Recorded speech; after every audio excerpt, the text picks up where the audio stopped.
So, Sally, you have inserted yourself into Ghetto Nerd Girl.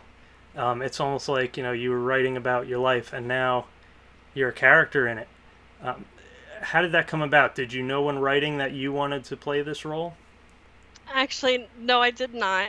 And it actually started out as a joke at first.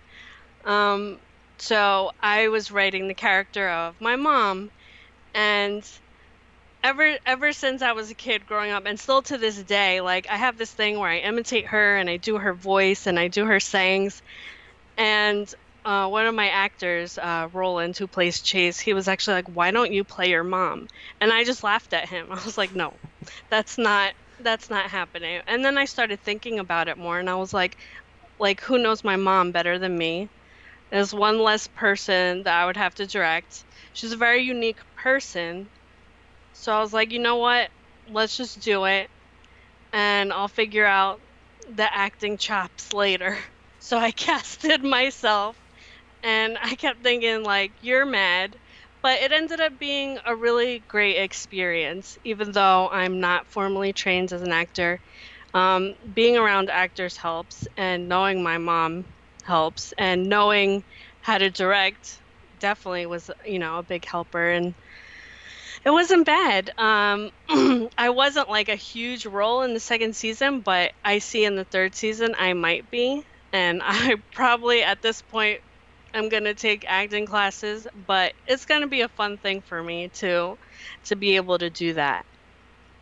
Oh, yeah, that sounds exciting. I've often thought about kind of delving a little bit into it. I've had one acting experience, and it was with a first time director, so none of us knew what the hell we were doing. I wasn't very proud of it, but definitely, I think a lot of it, being in front of the camera, is having the confidence. If you knew this character very personally, um, and you were the director, you knew what you wanted. So I feel like if anything else, that's a place where it makes a lot of sense for you to jump in. Yeah, and it was almost kind of strange, like how natural it felt. Like I don't know if I'd feel that way about another role, but it was almost like, okay, I shut off my brain of director and all the other hats that we wear, and I'm just gonna be my mom, and this is what's happening, and it was a lot of fun. Now, what did your mom think when she saw it? She was like, I did not do that. I do not sound like that. But then there were like nicer moments where she was like, okay, yeah, I was nice to you. But the mean parts, she was definitely like, no, this is exaggerated. Looking at the past through rose tinted glasses, huh? Oh yeah, for sure, for sure. But she's a big supporter of the show and she really likes it, so that That's makes great. me happy. Yeah. Now, what tips do you have for you're a director. You've sort of stepped into acting. What tips do you have for, say, first time actors?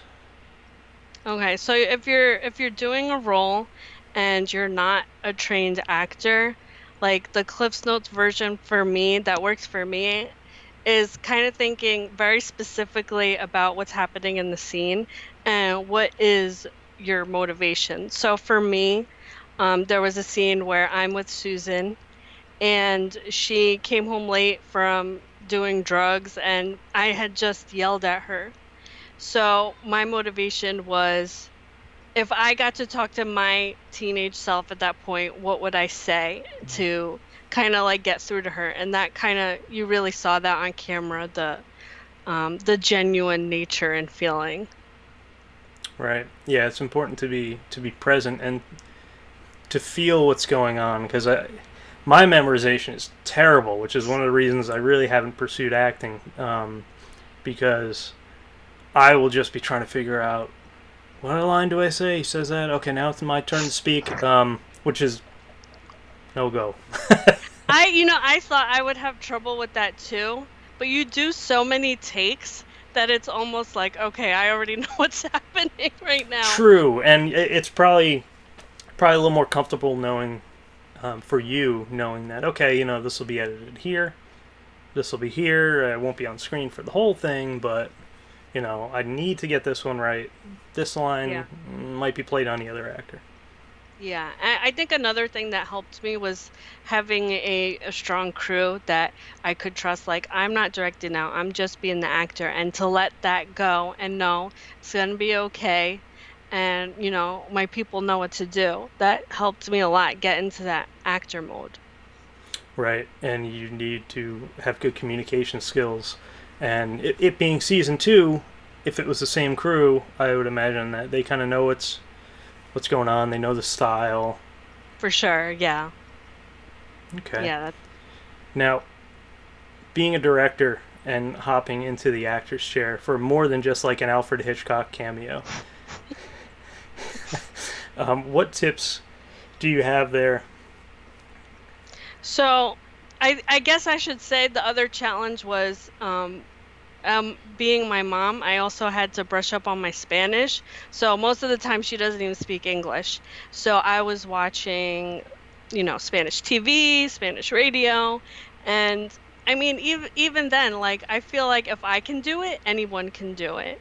And I felt a lot of responsibility because a lot of people don't see Latina moms on screen, and most of the time they're like in stereotypical roles. So I felt like a responsibility to show, like, oh, she has a personality, she has a sense of humor, but she's also like that strong like mother cub. Right, and that's nice to not just bring a caricature. Bring a full human being. Yeah, yeah, and that's pretty much like what advice I would give is just try to make that person real. Well, thank you so much, Sally.